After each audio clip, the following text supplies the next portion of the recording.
اعوذ باللہ من الشیطان الرجیم، بسم اللہ الرحمن الرحیم۔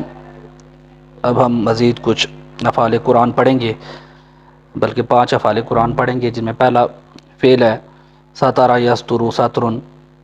اس کا معنی ہوتا ہے تحریر، لکھنا۔ سورۃ القلم کی آیت نمبر 1 میں آیا نون والقلم وما یسترون، نون قسم ہے قلم کی اور اس کی جو وہ لکھتے ہیں۔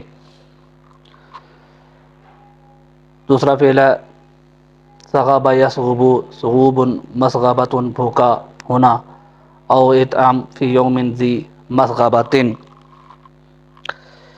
یا کھانا کھلانا ایک دن میں بھوک والے کو، یعنی بھوکے کو کھانا کھلانا۔ سفر یسفر، سفر سفور، سفر کے لیے روانہ ہونا۔ فمن کان منکم مریضا او علی سفر، تو جو کوئی تم میں سے مریض یا سفر پر ہو۔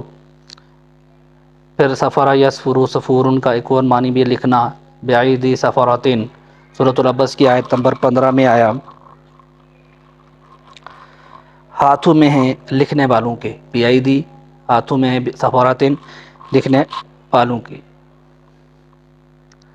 پھر 5واں ہمارا آج کا فعل ہے سفل یسفل سفول، پاس یا نیچے ہونا۔ ثم رددناہ اسفل سافلین، یہ سورۃ 3 کی آیت نمبر 5 میں آیا۔